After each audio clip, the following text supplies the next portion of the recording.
Hello, it's Ed. Welcome to the studio. Hope you're well. Thanks for joining me again. Today, I want to talk a bit about headshots. Not portraits, but commercial headshots. And I kind of get confused between the difference between those two things myself sometimes. But what I mean is taking photographs of people I know nothing about to put on their company's brochure or their website, that kind of thing. Not making a portrait, because there I'm trying to create either a piece of art or get at the soul of the sitter by sort of asking them questions, learning about their life, their values, stuff like that. In this case, it's just corporate still lifes. And I got to thinking about this because I've just finished making a video about lighting with softboxes. You can watch it, I'll put a link up. But the thing is that I almost always used a softbox for corporate headshots because they flatter almost everyone. And I got to thinking how much flattery is too much? And when does brand corporate image become depersonalising and, dare I say it, wrong? So I'd like you to meet Frankie.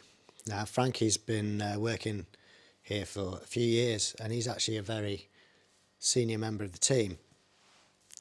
But he's been having a bit of a hard time lately and maybe not been looking after himself as well as he did. But he also forgot to read the email saying that they were going to have the headshots today. So he's come in and he's a bit flustered, but he's up for it. He wants his picture taken. So let's see what we can do. I've shot a lot of headshots in the past, mainly for companies who needed their whole staff shooting in one go, or for a group of actors who needed pictures for casting agencies, or for PR firms who needed shots of their roster of clients so they could have an archive and send out a picture with a press release when the time came. So I'd sling my lights and my camera into the car, set everything up in the staff canteen, sports hall, or wherever I'd been given to do the shoot, take a deep breath and call in the first person. I'd get home afterwards, sort through all the images, do the processing, do the minimum of retouching on the ones that I thought were the best, and then I'd send those ones back for approval by HR or whoever.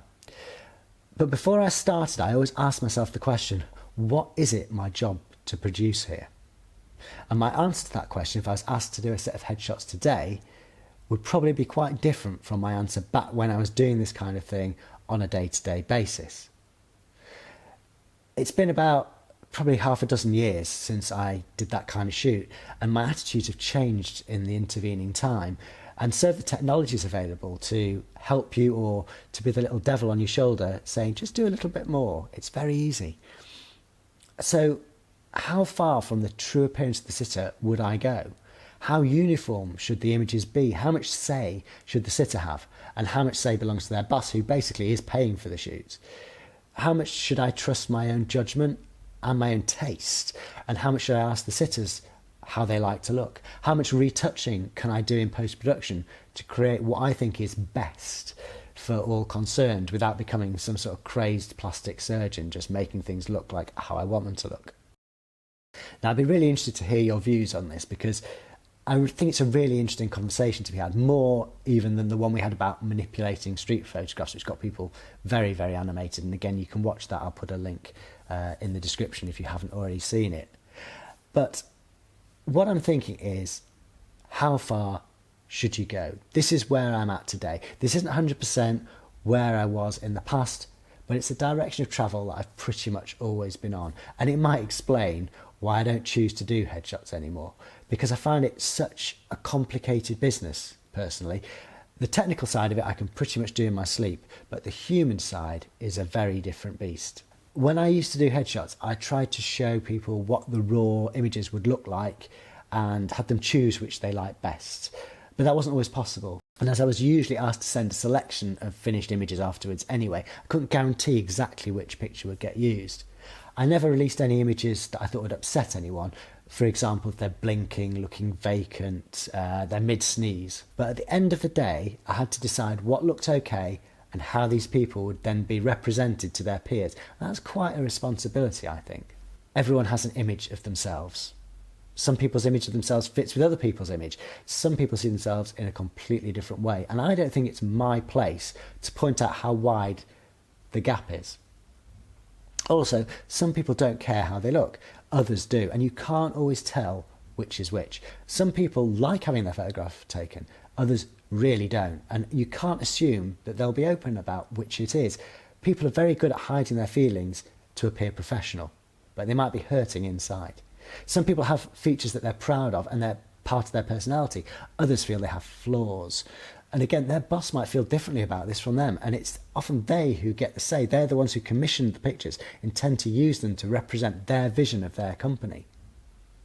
So what to do? Do you treat everyone the same?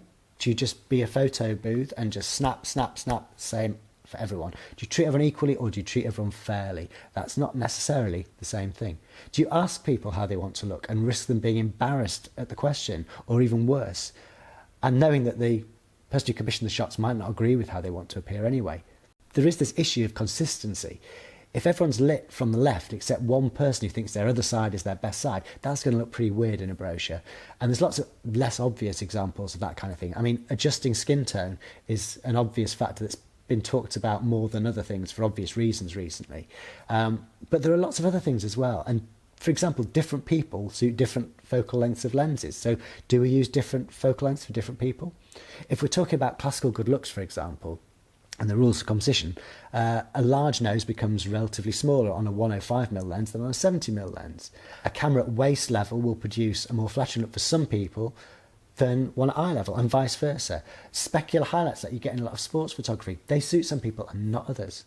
Does it matter whether you get an accurate representation of a person, even if they're happy with that representation? Because other people are going to see it. And how might that affect a real life meeting later? Is it my job as a photographer to care if the picture matches the reality? So I've asked a lot of questions and I've not given any answers, I suppose, but you can make a few assumptions about what I think based on the questions that I'm asking. I guess the trick is to try to give the client what they want whilst being kind to the people you're photographing, both to their face and in the end product you deliver, because that end product is going to be the lasting thing. It's no good being kind on the day if you end up with a photograph that they hate. But it isn't always easy to do that or to know how to do it. Do you think I have been fair to Frankie? I've tried to be. What would you do? What should you do? What are the practicalities? What are the ethics? How much of a person is a person? How much can you airbrush away before you remove their vital essence? Answers on a postcard, please, or more helpfully, answers in the comments below would be great, because I really do want to know what you think. I want my views challenged as well, politely if possible, because it's how I learn, hopefully to be a better photographer and maybe even a better human being.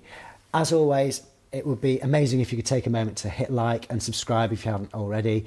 Next week I will be out and about doing something rather than philosophizing, so completely different, a lot less heavy. Please do try and join me then. Until next time, have a fantastic week. Bye for now.